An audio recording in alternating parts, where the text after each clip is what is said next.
Olá, boa tarde a todos, bem-vindos a mais uma HR Talk, uma iniciativa conjunta da Randstad com a Human Resources Portugal. Vamos para o nosso nono episódio, o tema hoje é liderança e hoje tenho comigo dois convidados que passo a apresentar. Nuno Oliveira, diretor de Recursos Humanos da Zurique, e Pedro Empis, diretor de Outsourcing da Randstad Portugal. Bem-vindos. Muito obrigada pela vossa presença aqui para refletirmos sobre os desafios que atualmente se colocam às lideranças e às empresas. Estamos num contexto de mudança cada vez mais acelerada, a incerteza é cada vez maior, temos novos modelos de trabalho, também se calhar uma nova forma das pessoas encararem o trabalho mais focada no bem-estar, no maior equilíbrio. A juntar a tudo isto temos aqui a transformação digital, que também por si só traz desafios, e isto se calhar traz aqui um novo mundo do trabalho para as empresas e nomeadamente para as lideranças, que é preciso estar atento. E se calhar as formas de fazer as coisas de antigamente já não resultam, não é? Eu começava se calhar por uma provocação, pode começar aqui o Nuno. Se o mundo mudou e os nossos líderes e as lideranças também estão a mudar, ou ainda temos os líderes do passado? Bom, é uma excelente provocação. Eu acho que os líderes estão a mudar. À velocidade. Exatamente. Essa é a questão. Eu acho que ficou claro para todos que houve uma nova S-curve que criou aqui uma série de disrupções. E quando o mundo à nossa volta muda de uma forma mais acentuada, inevitavelmente nós temos também que perceber como é que nos podemos ter de adaptar para irmos ao encontro dessa mudança.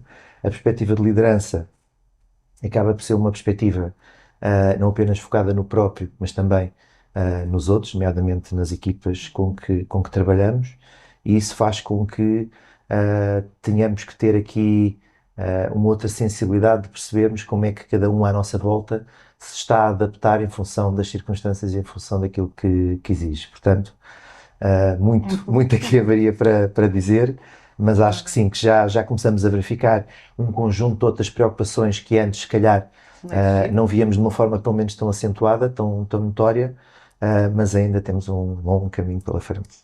Pedro, é assim? Como é que... É impossível discordar do que o Nuno disse, concordo completamente.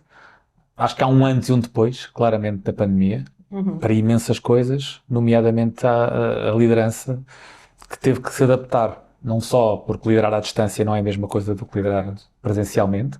Eu acho que essa é uma das grandes conquistas, a passarmos daquela lógica de presentismo para trabalho efetivamente feito.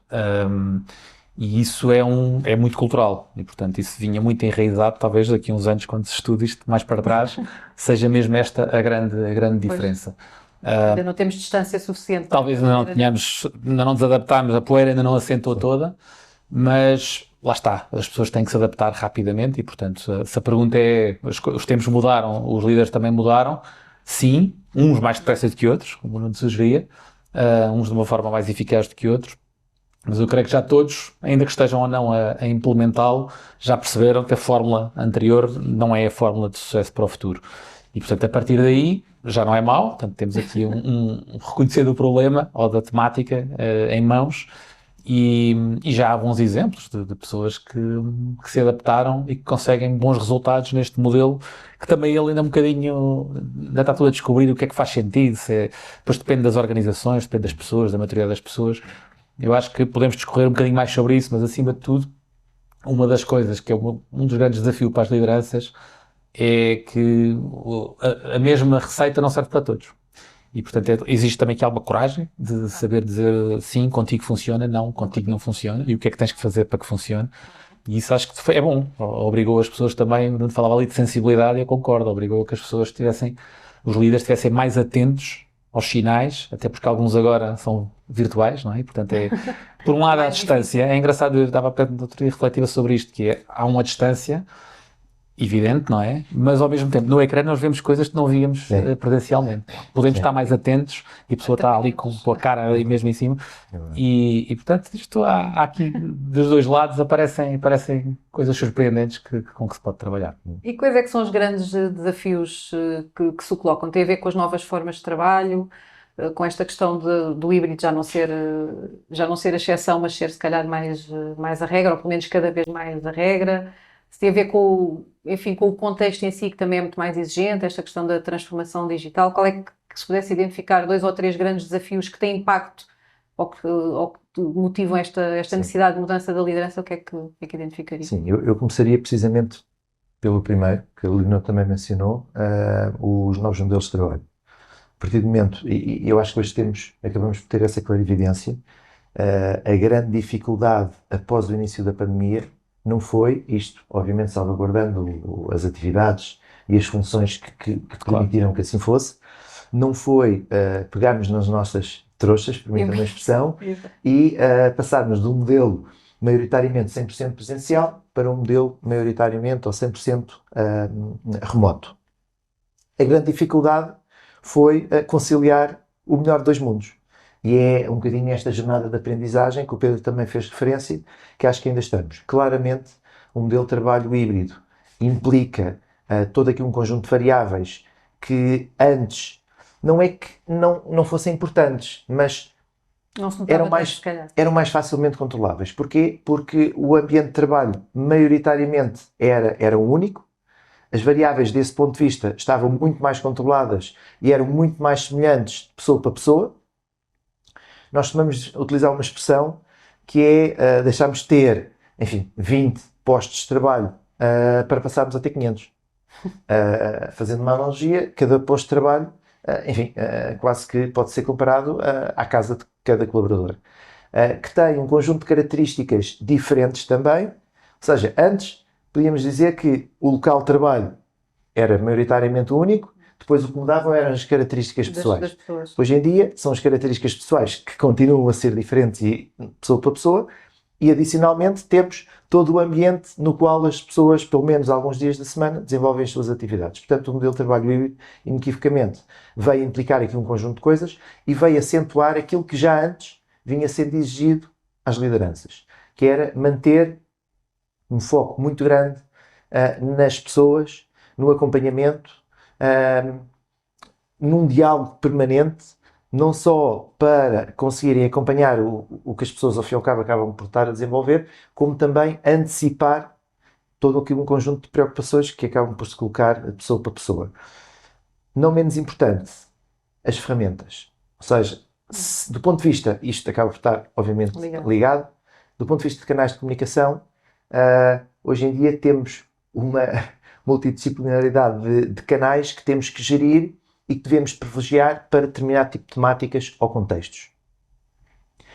Tem desempenhado um papel-chave tentarmos perceber que tipo de informação é que queremos comunicar ou articular com as equipas e por que via, e caracterizar o tipo de atividades versus o modelo ou o formato em que consideramos ser mais adequado exercer cada uma delas. Portanto, as ferramentas, os canais de comunicação ganharam uma importância extraordinariamente maior do que antes, mais uma vez, porque o canal antes estava muito mais controlado e era uníssono.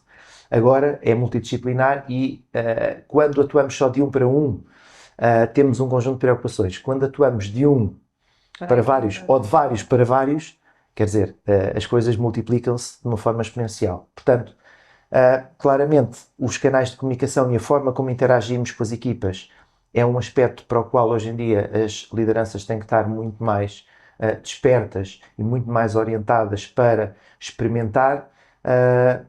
Por outro lado, importa também desenvolver um conjunto de competências específicas que hoje em dia são muito mais requeridas independentemente das funções do que antes. Antes, apenas um nicho muito específico de funções tinha associado a componente do atendimento. Já chegámos a falar sobre isto. Hoje em dia, quase que, levado um bocadinho ao exagero, todas as funções têm intrínsecas a esta componente. Porquê? Porque, independentemente das vicissitudes inerentes a cada função, todos nós somos inundados pela Reunite. Entenda-se agora, já nem é tanto Reunite, é mais colos. Ainda não sei, isto levado ao agudo, como é que se pode chamar. E, desse ponto de vista, claramente, somos abordados e somos confrontados com passarmos, enfim, 70% do dia com colos, ou em interações virtuais, grande parte delas. Também se calhar para garantir a tal proximidade que é preciso e ter o pulso de contando as pessoas dispersas, não é? Se calhar também por isso. Uma forma de manter essa proximidade. Não tanto com um propósito, às vezes, porque continuamos a ter a necessidade de interagirmos, seja pelos fluxos inerentes a cada função, seja porque atualmente não estamos todos os dias juntos fisicamente e, portanto, desse ponto de vista, ou bem que os sistemas acompanharam esta evolução e deixámos de trabalhar muito mais no e-mail para passarmos a utilizar muito mais o SharePoint, a partir de documentos, porque É mais senão imediato. é muito mais imediato e é muito mais interativo, porque senão aquilo que acontece acho que todos nós já de alguma forma utilizamos a expressão às 5 da tarde, isto considerando um horário de trabalho dito mais normal, às 5 da tarde começamos a trabalhar e partimos então para a segunda fase, que é a gestão dos e-mails.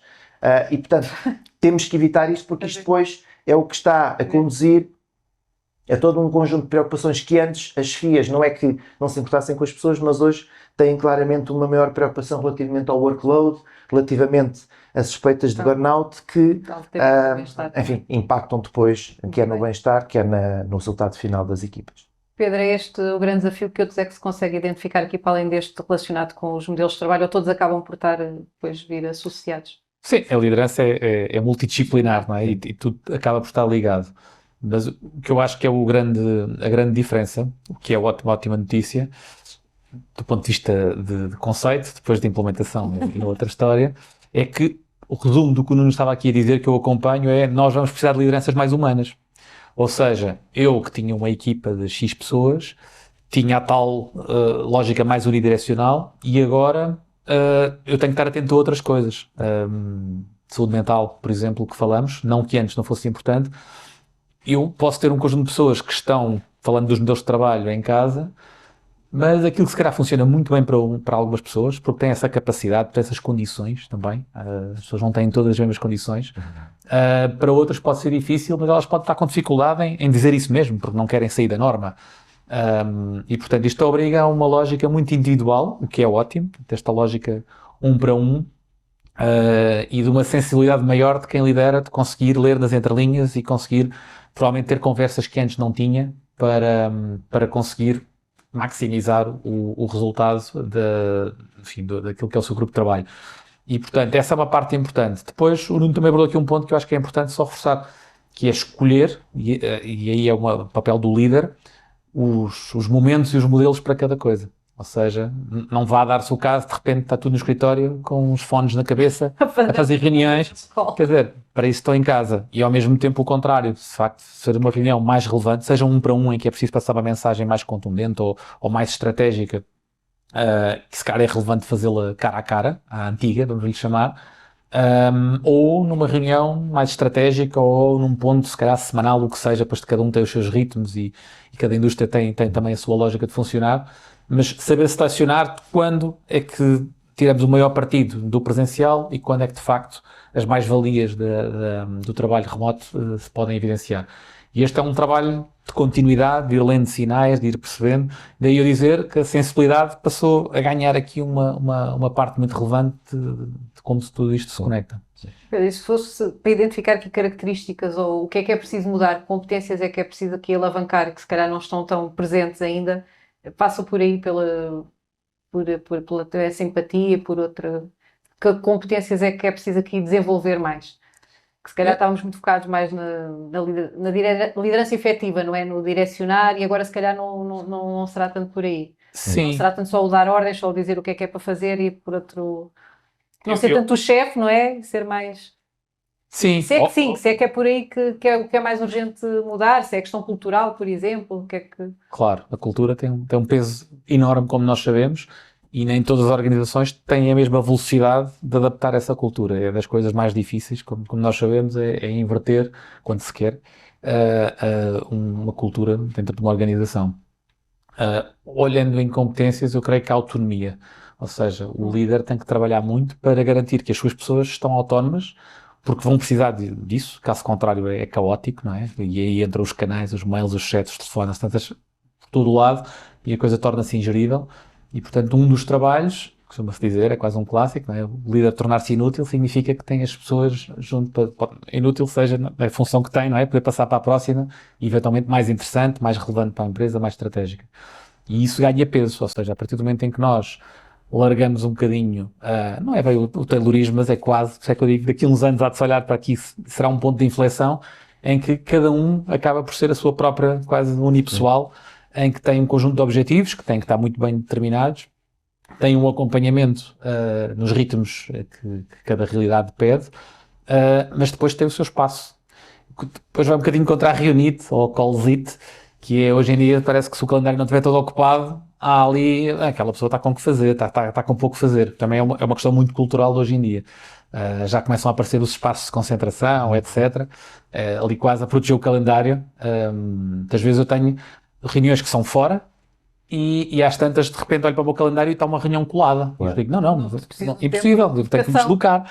Às vezes, exato, e isto está um bocadinho enraizado e é importante também resolver e garantir que para a frente se começa a pensar também na parte boa do antigamente. Portanto, não convém, de repente, ficarmos deslumbrados com a nova forma de trabalhar, esquecendo as mais-valias daquilo que é o modelo também de cara a cara, até porque nós somos animais sociais, não é? E, portanto, às vezes, um dos temas que nós temos, falámos de saúde mental, há muitas vantagens neste modelo. Eu não queria trazer conversa só para o modelo, mas isto é quase inevitável. Mas muitas vezes as pessoas não estão bem com essa noção. E às vezes é preciso, lá está, daí eu dizer o papel do líder mais sensível, com mais coragem também, para dizer assim, estás errado, atenção, estás a achar que estás lindamente em casa sempre e toda a hora, mas isso a pouco e pouco, não falas com pessoas, não sais à rua. E eu já vi casos desses, é que as pessoas precisaram também de algum abanão e depois vieram dizer, é verdade, eu estava convencido de uma coisa e afinal isto fez-me bem. E isto é um papel do líder. Do ponto de vista de sustentabilidade é importante que ele esteja atento a estes sinais. Mas requer de facto aqui uma mudança também de mentalidade e das próprias competências que algumas têm que se desenvolver. Do tema que está na ordem do dia é a questão do upskilling e do reskilling, da necessidade de adaptar as pessoas às novas exigências, mas a verdade é que se calhar quando se fala deste tema não se está a pensar se calhar tanto nas lideranças e mais nas equipas, nas novas tecnologias, enfim, uma série de temas. Mas seria talvez importante olhar para as lideranças e se calhar até começar pelas lideranças para estarem preparadas depois para o passo seguinte. Nós temos, sobre esse aspecto, e quase que sistematizando o que o Pedro acabou de partilhar, naquilo que é o nosso primeiro pilar da política de trabalho que temos definido atualmente e que acreditamos vamos continuar a promover para o futuro, que é autonomia, flexibilidade, que aqui se pode imiscuir com a adaptabilidade e responsabilidade. No nosso caso, accountability é determinante para, se uma pessoa já trabalhando num ambiente supervisionado era muito importante ter os objetivos claramente definidos, agora então, trabalhando de forma autónoma, ainda mais relevante é. Porque aquilo que as pessoas precisam é de saber exatamente o que é que a organização ou o que é que as lideranças estão à espera das mesmas para poder ir ao encontro das suas expectativas. Claro. Um outro aspecto que é fundamental é a questão da adaptabilidade. A mesma tarefa, caso as circunstâncias mudem, pode ter aqui repercussões completamente distintas. E, portanto, e hoje em dia, seja por questões de time to market, seja, enfim, por vicissitudes que nem sequer sabemos muito bem em que circunstâncias é que vamos ter que operar, nós precisamos de nos conseguir adaptar para irmos ao encontro, mais uma vez, dos objetivos e das expectativas de parte a parte. E isto é, para que isto aconteça, para nós, capacidade crítica, seja por parte das lideranças, seja por parte das equipas, é essencial. Porquê? Porque antes, voltamos aos ambientes altamente supervisionados, as coisas eram muito mais previsíveis, muito mais controladas. Ora, numa multiplicidade de ambientes, não só as variáveis são muito superiores, como também a necessidade de cada pessoa, sem perder de foco os objetivos, a tal accountability, se conseguir adaptar e em função das circunstâncias ir ao encontro dos mesmos, é essencial para nós. Portanto, esta capacidade crítica de analisar, perceber exatamente o que é esperado e em função das circunstâncias, em função até das ferramentas que têm à sua disposição, adaptar para, enfim, atingir aquilo que é expectável, para nós é essencial. E para que tal aconteça, a questão da comunicação, a questão dos objetivos, a questão de, ok, imagina, isso era o ideal, mas como não vivemos num mundo de ideais, né? Ok, então o que é que achas que é em função daquilo que tens, em função do que é esperado, o que é que achas que pode ser a melhor, e discutirmos e exercitarmos muito internamente esta capacidade de crítica, para nós é essencial, para não só fazermos face ao presente, como nos prepararmos para o futuro, que é cada vez mais necessário. Sim, eu acrescentaria uma das competências que nós valorizamos e faz parte das nossas competências core e acaba por estar encapsulado no que o Nuno está a dizer, que é gerir a ambiguidade. Ou seja, como é que eu posso gerir não sabendo todos os dados do problema? E isso requer preparação, requer um trabalho. Às vezes não estamos a falar de formações de sentar ninguém em sala, estamos a falar de coaching e de mentoring quase, de dar a confiança para que as pessoas possam decidir conhecendo alguma parte tendo algumas variáveis e algumas vertentes mais fixas do problema. Portanto, algumas constantes, era o que eu queria dizer. Portanto, o líder tem que conseguir ter algumas variáveis e depois tem que ter planos A, B e C, mas de alguma forma aquilo que é pedido cada vez mais é pensar um pouco mais à frente e conseguir com isso antecipar aquilo que é um mercado altamente dinâmico. Nós, há uns tempos atrás ninguém falava de outra coisa que o ChatGPT. Agora cada vez que faço um bocadinho de scroll no LinkedIn, não sei quantos posts é dizer, esse já foi, agora é este e aquele, já nem sei dizer os nomes, porque todos os dias sai alguma coisa que já está completamente a deixar para trás o que foi anunciado há dias ou semanas. E isto será provavelmente uma escalada daqui para a frente, até ao final da década devemos assistir de certeza a uma série de coisas que nós estamos habituados a fazer e que vamos deixar de fazer. E ainda bem, porque alguém fará melhor.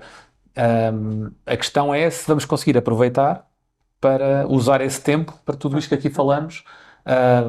Agora, com tudo isto, perdeu-se um bocadinho a lógica, mas a lógica de impulsionar a visão e o propósito das empresas é uma coisa que fica mais difícil à distância, por exemplo. E é uma coisa que precisa de trabalho, porque provavelmente é aí que está a fundação de um conjunto de coisas que mais à frente, quando falham, quando vamos atrás fazer a autópsia, muitas vezes está aí, a pessoa não sabe muito bem porquê, está a fazer aquilo, mas o quê? Em nome de quê? Que valor é que está lá por trás? E, portanto, tudo isto são temáticas que, quanto mais tarefas que uma inteligência artificial sabe fazer bem, onde a empatia não for necessária, qualquer dia eu posso estar enganado, eu acredito que aí o fator humano fará sempre a diferença, deixar que as máquinas tratem disso, mas não é para ficarmos com tempo livre ou para reduzirmos 3 ou 4 pessoas. Nesta fase, pelo menos, eu acredito é que há muito terreno para explorar por pessoas que, desenvolvendo estas competências, vão entregar melhores resultados e vão conseguir também proporcionar uma melhor experiência. Isto, hoje em dia, o mercado é muito competitivo e, portanto, não vemos só isto no mercado, de se vendemos mais ou menos, mas vemos na retenção que fazemos das pessoas, da capacidade que temos para atrair outras, e isto é papel do líder.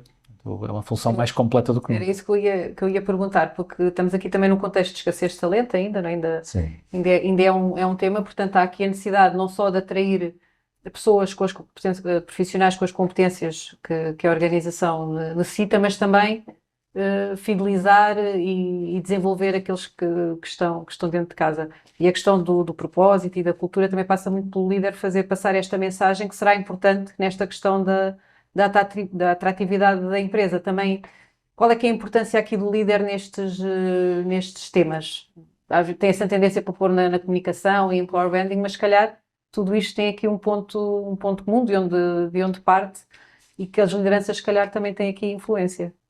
Também aqui eu creio que sempre tiveram, nestes modelos de trabalho disruptivos, as lideranças ainda constituem mais um fator diferenciador. Não é possível,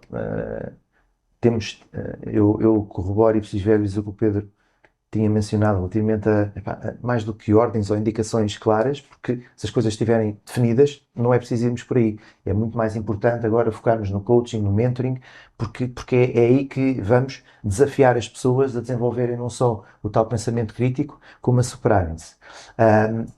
Agora, a questão aqui é, se nós tratarmos as pessoas como crianças, podemos ter a certeza que a probabilidade de elas se comportarem como tal é maior.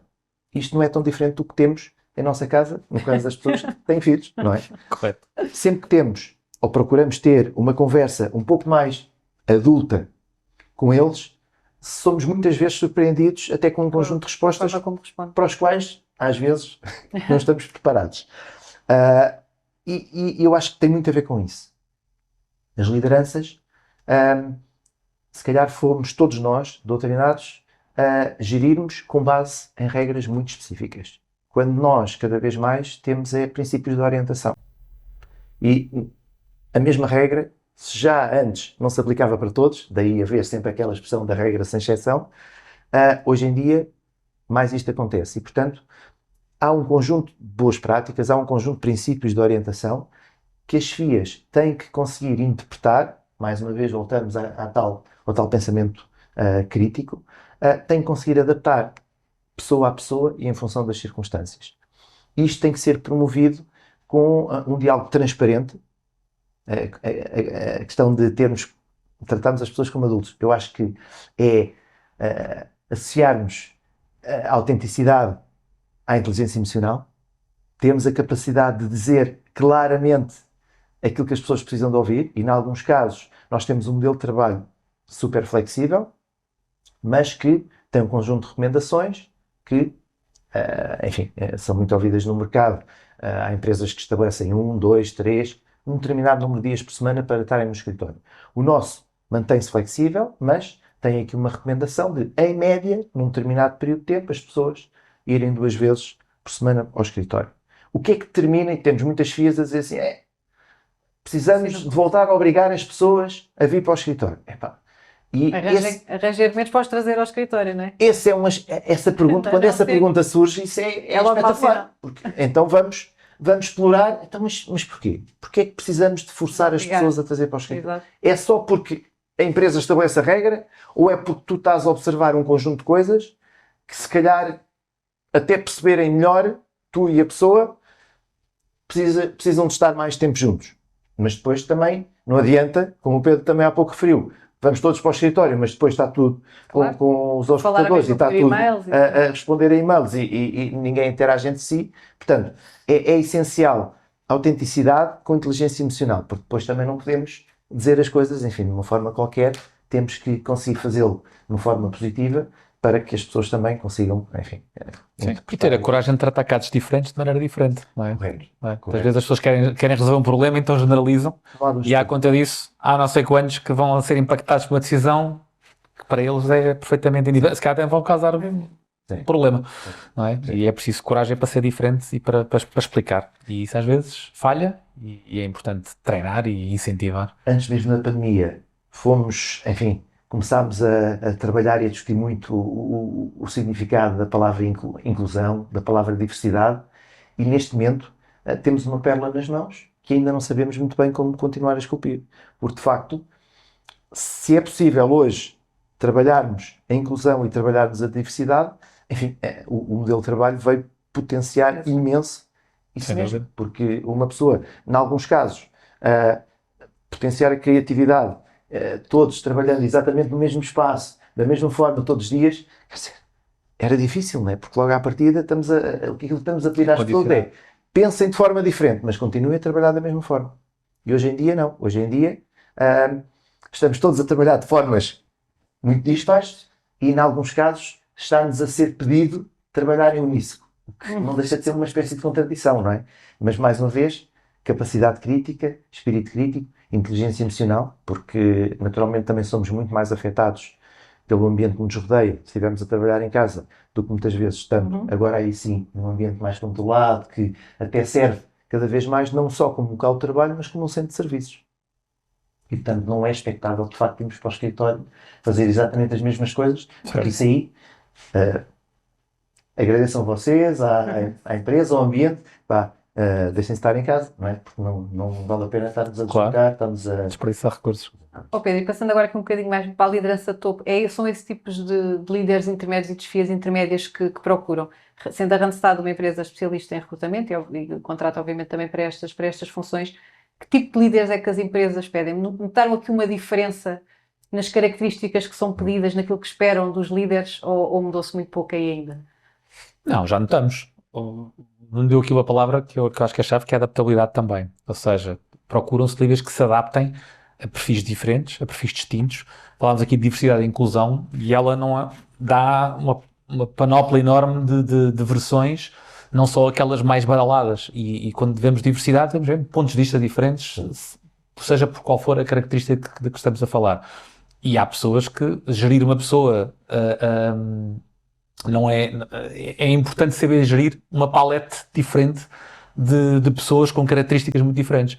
E se pensarmos bem, o líder está um bocadinho mais ao contrário, não é? Formar a minha equipa, ok, esta é a equipa com que eu me identifico e a partir daqui gerir. E esta é uma inflexão grande e as duas palavras eu acho que o Nuno tocou nas duas, a adaptabilidade a esta diferente conjunto de pessoas que as equipas podem ter e devem ter e por outro lado a autenticidade. E aqui já misturamos um bocadinho de tudo, que é esta necessidade da sensibilidade maior, com também uma geração que já começa a ter peso, a famosa Z, não é? Começa a aparecer, em que as coisas ou são muito transparentes e se entende muito bem os porquês, ou então o caldo está entornado e não há relação. E, portanto, isso nota-se na forma como, não só nos chaveiros que fazemos, mas também naquilo que são os pedidos que os clientes fazem, não é nada fácil de avaliar, já agora, que é esta autenticidade que as pessoas de facto têm a lidar com as pessoas. E é das coisas mais difíceis em recursos humanos, é isso. E isso tem-vos reduzido o pool de candidatos ou de candidatos elegíveis, chamemos-lhe assim? Bem, a pool está Cada vez mais pequena por várias razões, não é? Portanto, quando nós falamos de escassez de talento, desse chavão, há várias coisas que a fazem encurtar. Por um lado, porque a oferta ficou global, já era, mas ficou ainda mais, e portanto hoje em dia empresas que operam no mercado doméstico competem com propostas muitas vezes completamente impossíveis sequer de conversar, portanto a pessoa vai e vai, não há muito a fazer. Há umas que voltam, porque aquilo depois nem tudo o que brilha é ouro, não é? Mas de qualquer maneira, este é uma das características que são mais procuradas, mas uma vez mais difíceis de avaliar, não é simples. Nuno, tendo em conta o que temos falado aqui das características mais relevantes hoje em dia, têm tido maior dificuldade quando estão a recrutar para funções de liderança?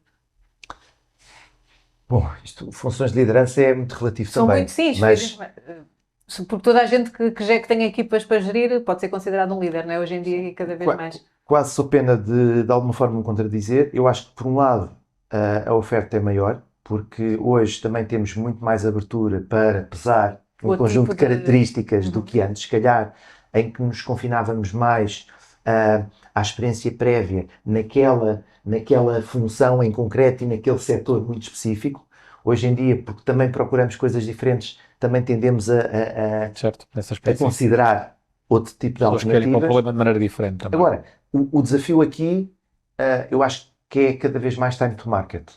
Porque as pessoas que estão efetivamente abertas a avaliar outro tipo de projetos e alternativas, endereçarmos os desafios atuais, adotando modelos de recrutamento, vou dizer assim, mais tradicionais, eu acho que é ainda mais desafiante. Porquê?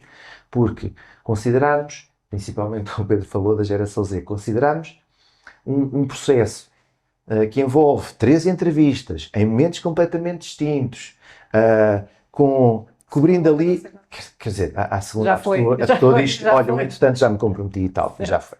E portanto, estamos obrigados, é difícil, sim, porque estamos obrigados a ser muito mais ágeis no processo de seleção e quase, isto é outra contradição até para o setor em que trabalho, temos que correr muito mais riscos. Okay? E estando a falar do setor segurador, quer dizer, o risco não é propriamente, é o nosso core business, mas tentamos sempre mitigá-lo, encontrar formas de mitigá-lo. E aqui, de facto, temos que nos focar no core, no que é core, temos que ser muito mais seletivos e temos que ser mais espontâneos no sentido de, é cada vez mais, já ouvimos a pessoa a escolher o projeto e não o projeto a escolher a pessoa.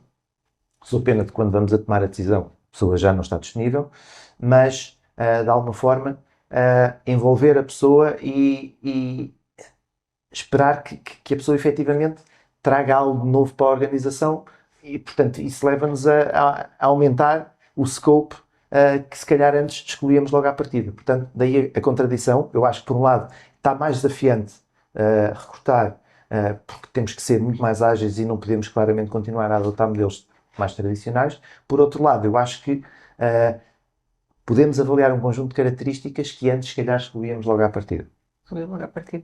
E qual é que é aqui a necessidade, já que o nosso tempo já está quase a acabar, e aqui se calhar fazer uma outra provocação e generalizando, que é sempre um risco também, e é sempre às vezes ingrato, mas diriam que a maioria dos nossos líderes estão preparados para enfrentar os desafios atuais, nem vamos falar dos futuros, mas os que já são atuais e que já são desafiantes o suficiente.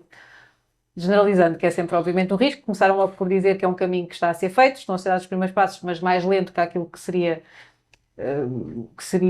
gostaríamos, não é? Que todos gostaríamos, mas estamos preparados ou ainda não estamos preparados. E podemos dizer líderes, e podemos dizer os profissionais, e podemos E as generalizar próprias até. organizações. Eu, se o Pedro não se importar, eu dou já o pontapé de saída. Eu acho que um bocadinho à semelhança do que verificámos até com a própria lei laboral, que as empresas viram-se obrigadas a adotar modelos de trabalho novos, completamente distintos, tendo que assegurar e gerir todo um conjunto de pressupostos legais que já não se aplicavam minimamente. Eu acho que o mesmo está a acontecer em relação às lideranças. Ou seja, custa muito mudar um conjunto de hábitos e mindsets, e eu acho que temos que cada vez mais viver num ambiente de incerteza e aprendendo com a experiência. E não podemos, eu acho que temos que ser também aí mais assertivos no sentido de há claramente um conjunto de perfis que ocupam funções de liderança que se calhar são ótimos técnicos, mas para as características e para os requisitos que hoje são exigidos, gerir equipas, e se calhar já funcionaram muito bem em determinados enquadramentos e ambientes, e se calhar hoje em dia já... O contexto também tem influência, não é? A altura em que é preciso um perfil completamente. mais... E portanto, eu acho que as organizações que querem continuar a evoluir, mais uma vez, fazendo um trabalho sério, muito transparente com as suas lideranças, eu acho que temos que criar soluções e alternativas para, nos casos em que efetivamente percebermos, até de parte a parte, ter a coragem exatamente, que a coisa não dá, vamos encontrar soluções alternativas, porque temos pessoas que, do ponto de vista técnico, são extraordinariamente importantes para a organização e essas há que manter. Mas não necessariamente a gerir outras lideranças. Exatamente, porque aí precisamos de uma vertente muito mais inspiracional, precisamos de outro tipo de atributos e características que até as novas gerações valorizam muito mais do que as anteriores. E, portanto, eu acho que preparados ou não estamos preparados? Não estamos. Preparados não estamos. Temos que continuar o trabalho que começámos de uma forma mais afincada, se calhar há 2 ou 3 anos, quando nos pararmos com isto, que veio a ser uma pandemia e para o qual nenhum de nós estava verdadeiramente preparado. Pedro, estamos preparados? Sim. Sim. Verdade. Concordo com o que o Nuno está a dizer, ou seja, há aquele clichê, nós sempre dizemos, bem, mas um português em França trabalha tão bem, não é? Aquela lógica de se dizer, depois lá fora são sempre excelentes exemplos, aliás, e temos exemplos. Temos líderes de topo na banca, na indústria automóvel, etc., que fizeram um caminho espetacular, e há imensos exemplos, uns mais anónimos, outros mais conhecidos. Eu acho que temos que ter a humildade de dizer não estamos. Continua a ser dos temas grandes do país. Tem a ver com a inovação, tem a ver com a capacidade das nossas PMEs não serem o que é uma PME na Holanda, por exemplo. Quando nós falamos com os nossos colegas da Holanda, para eles aquilo é de facto um outro mundo. Há honrosas exceções, ou cada vez mais exceções, a ideia não é melindrar. Claro, mas a verdade é que os números mostram isso, até porque a maior parte das nossas empresas são pequenas e muito pequenas empresas, é importante dizer isto. Quando nós falamos em PMEs, as M's nem chegam a 5%. E, portanto, aí falta alguma formação. E é importante isto, ou seja, muitas vezes o que acontece nas empresas acontece depois também nestes empresários, que são altamente, tecnicamente, bem habilitados do ponto de vista do seu negócio. E se eu tenho uma empresa de construção, eu percebo mesmo daquilo, em princípio, por isso é que me pus naquilo. Agora, isso significa que enquanto era só eu e fazia ali uma obra e tal, quando eu começo a crescer, até que a gerir um conjunto de outras disciplinas, se quisermos, da gestão, aí começa a entrar a ineficiência e começa a entrar um conjunto de outras variáveis em que nem todas as pessoas estão preparadas, mas quer dizer, sou eu o dono da empresa e portanto vou continuar eu no fundo a comandar. E às vezes acho que falta um bocadinho isso, que é a autoconsciência, de que se tem uma limitação e que das duas ou se ganha horizontes ou então se arranja quem os tenha e possa depois desenvolver. E isso depois nota-se muito no nível dos nossos indicadores todos. E, portanto, eu acho que é aqui esta coragem também que falávamos, não só das empresas, tecnicamente, aquela lógica do és o melhor tecnicamente, então és tu quem vai ser responsável, porque uma das funções principais é desenvolver. Nós acabamos por não falar aqui muito das lideranças do futuro. Elas não é geração espontânea, supostamente não devem ser. E isso é uma das incumbências de um líder. E se ele não estiver bem seguro do que é que são essas competências, como é que ele vai ele próprio detectar o talento e também projetá-lo para o futuro. E com isso também, falámos aqui de atração, mas também de retenção. As pessoas têm que ver, então, esta geração mais nova, se não vê uma escada e um caminho, começa logo a olhar para o lado à procura de onde haja. E, portanto, assim, a resposta é definitivamente não. Acho que não estamos, mas temos cada vez mais literatura nacional e tudo, e trabalhos muito completos sobre qual é que é o caminho. Agora, se vamos todos fazer esse caminho... E a velocidade, ou se alguns ficam... Exato. Acho que esse é que é o problema de Portugal. Só uma última pergunta de resposta rápida. Se pedisse para identificarem uma característica que é preciso que os líderes deixem de ter e uma que é muito importante que tenham ou mais importante que tenham, conseguiriam responder? Eu sei que não é, sei que não é fácil. A resistência, deixar de ter, claramente, e resiliência, porque não se consegue à primeira e temos que encontrar formas muito criativas de, às vezes, de vender uma determinada ideia ou despertar a tal autoconsciência sem desistirmos logo ao fim de ouvirmos o primeiro não. Bem, não queria deixar de ser original, mas não é fácil, porque acho que está muito relacionado com isto, que é não insistir no modelo do passado em que eu quero medir apenas e só outputs, não é? Ou seja, no fundo, a gestão da pessoa em si e não daquilo que ela entrega. Exatamente o oposto que eu estava a dizer. Gerir outputs e não gerir horas de trabalho. E isso, eu acho que ainda há alguma resistência em conseguir olhar para um dia e perceber se aquele dia teve preenchido ou não, e não de que é que ele foi preenchido. E, portanto, aqui, talvez essa resistência à mudança ainda se sinta de alguma maneira. A outra, talvez a autoconsciência, a capacidade de perceber onde é que está, ter a humildade de perceber que tem um conjunto de valências que precisa desenvolver, porque muitas vezes, até mesmo a nível macro, nós estamos convencidos que temos essas competências dentro da empresa e tudo, e nem sempre é assim. Quando vamos ver com um bocadinho mais de detalhe, afinal, estávamos convencidos de uma coisa que não era bem assim. E se a pessoa não levantar o braço, tem que haver alguém que consiga olhar e perceber e daí tirar conclusões e traçar um plano de ação. Sim. Portanto, esta autoconsciência é importante. Muito bem. Muito obrigada a ambos pelo vosso tempo. De certeza que temos aqui tema para continuar a discutir e para nos encontrarmos mais vezes. Muito obrigada também a quem esteve a assistir. Para o mês que vem voltamos com um novo tema e novos convidados. Obrigada.